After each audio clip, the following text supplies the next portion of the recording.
L'histoire s'ouvre à Bruges, en Belgique, avec deux tueurs à gages irlandais, Ray et Ken, qui observent la ville. Ken admire Bruges, mais Ray ne l'aime pas. Ils sont à Bruges pour se cacher après une mission qui a mal tourné à Londres, en attendant les instructions de leur patron, Harry. Ne sachant pas combien de temps ils vont rester, Ray est frustré à l'idée de passer 2 semaines à Bruges, surtout à Noël, alors qu'il n'y a qu'une seule chambre disponible pour eux. Ken mentionne l'incident de Londres, ce qui pousserait à se retirer et à pleurer, accablé par la situation. Ray déplore d'avoir été envoyé à Bruges au lieu d'un endroit comme les Bahamas. Ken suggère d'explorer la ville, en commençant par escalader une tour, mais Ray refuse, visiblement contrarié. Ken s'y rend seul, mais il est contrarié lorsqu'il lui manque une pièce pour payer le droit d'entrée de 5 € et que la caissière refuse de le laisser faire. À contre-séhur, Ken casse un billet de 50 € pour payer. Au sommet de la tour, Ken profite de la vue et aperçoit Ray, en contrebas, qui lui fait un geste ludique avec son arme, faisant allusion à leur métier de tueur à gages. Ray est abordé par une grande famille américaine qui lui demande s'il a escaladé la tour. Ray refuse brutalement, suggérant qu'il ne devrait pas le faire non plus en raison de leur taille. Après un échange tendu, Ray les traite carrément des éléphants de merde, provoquant son père qui le poursuit en vain. La poursuite s'arrête rapidement et la famille offensée décide de monter quand même sur la tour. Il rencontre Ken, qui les met involontairement en garde contre l'étroitesse des escaliers, avant de se faire insulter. Ray fait l'imbécile lorsque Ken voit la famille désemparée. Ce soir-là, Ray et Ken tombent sur un tournage à Bruges, qui attire l'attention de Ray en raison de la présence d'un acteur nain, qu'il trouve amusant. Voyant Chloé, Ray s'éprend d'elle, pensant à tort qu'elle est célèbre. Alors que Ken retourne vérifier les messages de leur patron, Harry, Ray se faufile sur le plateau et flirte avec Chloé, qui le corrige en lui disant que nain est le terme préféré. Ray rencontre l'acteur nain, Jimmy, qui se montre manifestement fasciné. Après une discussion, Ray demande à Chloé de sortir avec lui et elle lui laisse sa carte, ce qui ravit Ray. À l'hôtel, Ken trouve un message de leur patron, Harry, laissé par la propriétaire enceinte.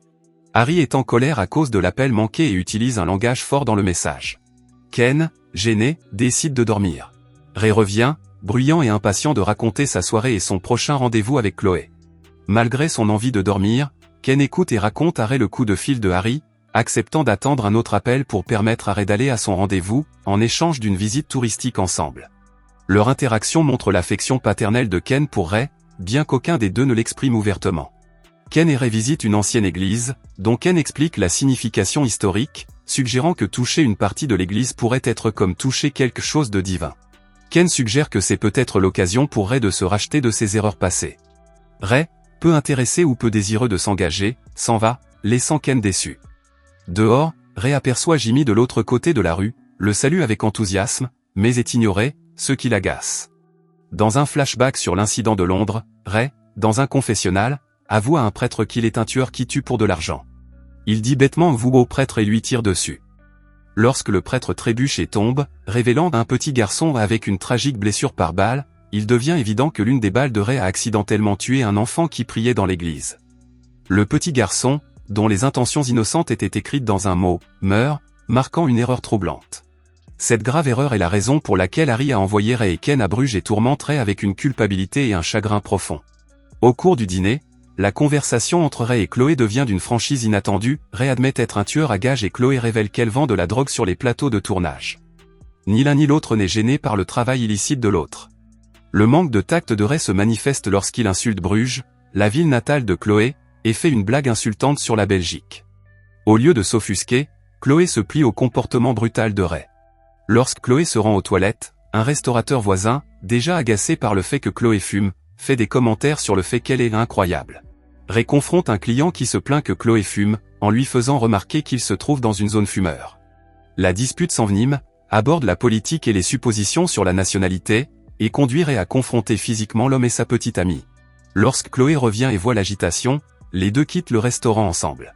Ray craint que Chloé ne l'apprécie pas pour sa violence, mais elle l'embrasse, montrant ainsi son intérêt, puis passe un coup de fil, laissant présager un avenir. Dans l'appartement de Chloé, alors que Ray et Chloé sont sur le point de devenir intimes, son petit ami Eric les surprend avec un pistolet sur la tempe de Ray, révélant leur plan pour voler des touristes. Ray, plus frustré par son intimité interrompue que par l'arme, découvre que Chloé ne voulait pas vraiment le voler, indiquant ainsi ses sentiments pour lui. D'un geste rapide, Ray désarme Eric, découvrant que l'arme est à Blanc. Il tire un coup à Blanc dans l'œil d'Eric, lui causant une douleur sans blessure grave. La réaction d'Eric est plus pathétique que menaçante. Chloé, toujours intéressée par Ray, emmène Eric à l'hôpital mais demande à Ray de l'appeler. Harry appelle Ken, qui ment en disant que Ray était aux toilettes pour ne pas révéler qu'il a un rendez-vous. Les questions de Harry deviennent étrangement spécifiques et mènent à une conversation sur la beauté de Bruges. Prétextant la présence de Ray, Ken engage une fausse conversation pour satisfaire la curiosité de Harry sur les sentiments de Ray à l'égard de Bruges. Ken concocte une histoire selon laquelle Ray trouve Bruges rêveur, ce qui plaît à Harry, qui suggère qu'il veut que Ray apprécie quelque chose de beau en raison d'une bonne nature passée, signalant par inadvertance un plan sinistre à l'encontre de Ray pour avoir accidentellement tué un garçon. Harry insiste pour que Ken tue Ray, révélant qu'ils ont arrangé une arme à Bruges à cet effet. Ken est déchiré, il sait que Ray est coupable mais croit en son potentiel de rédemption. Ken, contrarié par l'ordre de tuer Ray, noie ses soucis dans des bières belges dans un bar, où il aperçoit Jimmy avec une prostituée. En discutant, Ken découvre que Jimmy est américain et plaisante sur la nécessité de rester poli. Ray se joint à eux et interroge Jimmy sur une précédente rebuffade, que ce dernier accuse d'avoir été drogué. Le groupe, qui comprend 2 prostituées, se retrouve dans la chambre d'hôtel de Jimmy. La soirée part en vrille, Jimmy parle d'une apocalypse raciale, ce qui met en colère Ken, qui raconte que sa femme noire a été tuée par un blanc, et qui remet en question les opinions divergentes de Jimmy. Ken se révèle alors un homme profondément aimant mais en proie à des conflits. La soirée se termine par le retour à l'hôtel de Ken et Ray, qui prennent leur distance par rapport à cette conversation bouleversante. Ken prend une arme pour exécuter l'ordre de tuer Ray, recevant des conseils non sollicités d'un contact excentrique au sujet d'un endroit isolé dans le parc, idéal pour le meurtre. Agacé, Ken part pour l'appartement où il apprend du propriétaire de l'hôtel le comportement étrange et le geste généreux de Ray avant de se rendre au parc, vraisemblablement pour mettre fin à ses jours. Trouvant une lettre de suicide laissée par Ray, Ken se précipite au parc et trouve Ray prêt à se suicider. Alors que Ken s'apprête à tirer sur Ray par derrière, Ray se met l'arme sur la tempe, pris dans un moment de désespoir. Lorsque Ken voit Ray sur le point de se suicider, il intervient, ce qui provoque un moment de tension lorsque Ray réalise que Ken était également prêt à le tuer. Les 2 hommes s'affrontent sur la gravité de leurs actes et il est clair que Ken ne peut pas tuer Ray ou le laisser se suicider. Ken exhorte Ray à s'échapper de Bruges, à prendre un nouveau départ et évoque la possibilité de se racheter en sauvant la vie de quelqu'un d'autre. Il révèle le plan de Harry pour les derniers jours de Ray, ironiquement dans une ville que Ray méprise. Réalisant le risque que Ken prend en l'épargnant, Ray est ému. Ken rend les 200 € à Ray, le désarme pour éviter toute tentative de suicide et veille à ce qu'il prenne un train pour se mettre à l'abri. Alors que le train part avec Ray, Ken décide de confronter Harry à l'hôtel, l'informant de sa désobéissance. Ken propose de se retrouver sur la place, anticipant la punition de Harry. Dans le train, Ray pense qu'il est en fuite de Bruges, jusqu'à ce qu'un steward le confronte au sujet d'une agression présumée, menée par le dîneur de la veille, qui s'avère être un Canadien mécontent, et non un Américain. Identifié comme l'agresseur, Ray est expulsé du train et se retrouve en prison, ironiquement à Bruges. Chloé paie pour la libération de Ray et les 2 vont boire une bière en ville, ignorant l'arrivée de Harry de Londres pour confronter Ken. Harry va voir le responsable des armes, qui est aussi l'oncle d'Eric, et trouve ce dernier, devenu définitivement aveugle à la suite d'un coup de feu. Harry accuse Eric d'être responsable de son malheur, affirmant qu'il s'agit du résultat de ses propres actions imprudentes. Pendant ce temps, Ray et Chloé s'amusent dans un café en plein air, jusqu'à ce que Jimmy, l'acteur nain, les invite sur un plateau de tournage. Ils refusent l'offre, mais partagent un moment d'amusement dans le costume de Jimmy. Harry retrouve Ken sur la place et, après avoir accepté son sort, lui propose de se rendre à la tour. Sans le savoir, il passe devant Chloé et Ray sans se remarquer. À la tour, le gardien caissier leur refuse l'entrée, invoquant un incident récent. Harry, qui demande une faveur, se voit opposer un refus ferme. Ken, anticipant la réaction de Harry, s'avance alors que ce dernier affronte violemment le gardien. Au sommet de la tour, Harry et Ken admirent la vue. Étonnamment, Ken remet son arme, refusant de se battre en raison du profond respect qu'il éprouve pour Harry.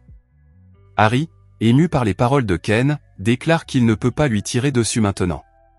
Cependant, les 2 hommes se disputent sur le sort de Ray. Harry soutient que Ray aurait dû se suicider pour son erreur, tandis que Ken croit au potentiel de rédemption de Ray. Dans un moment de frustration, Harry tire dans la cuisse de Ken, une blessure qui ne met pas sa vie en danger, pour le punir d'avoir laissé Ray s'échapper. Malgré cela, Harry aide Ken à descendre les escaliers de la tour. Pendant ce temps, Eric, voyant Chloé et Ray, décide d'ignorer leur invitation à les rejoindre. Eric informe Harry et Ken à la tour que Ray est retourné à Bruges. Harry et Ken sortent alors leurs armes, Ken pour protéger Ray et Harry pour faire respecter son ordre. Dans la bagarre qui s'ensuit, Harry tire dans le cou de Ken, provoquant une grave hémorragie mais pas une mort immédiate. Harry se précipite en bas et, malgré sa grave blessure, Ken remonte péniblement au sommet de la tour, laissant derrière lui une traînée de sang. Pour tenter d'avertir Ray, dans le brouillard et l'incapacité de voir clairement, Ken laisse tomber quelques pièces de monnaie du haut de la tour pour attirer l'attention. Ce geste attire les regards des passants, dont Ray et Chloé. Ken saute alors de la tour, atterrissant avec un impact fatal. Ray, qui a assisté à la chute, se précipite vers Ken, gravement blessé, et réalise trop tard qu'il s'agit de son ami. Ken, mourant, dit à Ray que Harry est à Bruges et lui ordonne d'aller chercher son arme. Désemparé, Ray trouve l'arme brisée par la chute. Cherchant désespérément une arme, Ray demande celle d'Eric, mais Ken meurt avant qu'il ne puisse répondre. Harry arrive, voit Ken mort et Ray en fuite. Ray se dirige vers l'hôtel, croyant que l'arme est cachée, tandis que Harry le poursuit, tirant malgré les passants. À l'hôtel, Ray prend la clé de la chambre et prévient la propriétaire enceinte de se mettre à l'abri. À l'étage, il récupère l'arme, puis entend la propriétaire confronter Harry au rez-de-chaussée. Ému par sa bravoure, Harry se fige momentanément. Ray, inquiet pour sa sécurité, suggère de déplacer la réunion hors de l'hôtel. Les deux hommes se mettent maladroitement d'accord sur un plan impliquant le canal près de l'hôtel. Ray sautera par la fenêtre de sa chambre, tandis qu'Harry essaiera de lui tirer dessus depuis un pont. Après un moment de tension, Ray saute sur un bateau qui passe, pensant qu'il est en sécurité, mais Harry parvient à lui tirer dessus depuis le pont, le touchant à l'estomac. Ray, blessé, sort du bateau et tente de s'échapper, poursuivi par Harry. Leur poursuite les mène sur le plateau de tournage de Jimmy, rempli d'acteurs aux costumes étranges qui créent une atmosphère surréaliste. Alors que Ray et Jimmy se rencontrent, Harry tire dans le dos de Ray, rappelant l'incident précédent avec le prêtre. Les derniers mots de Ray font écho à cette tragédie, un enfant, avant qu'il ne tombe sur Jimmy, mortellement touché par une balle perdue et vêtu d'un costume d'enfant, le visage défiguré. Prenant Jimmy pour un véritable enfant, Harry, fidèle à son code moral strict, se suicide. Dans la scène finale, Chloé hurle tandis que Ray est mis sur une civière et transporté dans une ambulance. La voix off de Ray évoque le paradis, l'enfer et le purgatoire, et n'exprime qu'un seul souhait, ne pas mourir à Bruges. Merci d'avoir regardé. Si vous avez aimé la vidéo et que vous souhaitez aider la chaîne à grandir, laissez un like, un commentaire et abonnez-vous.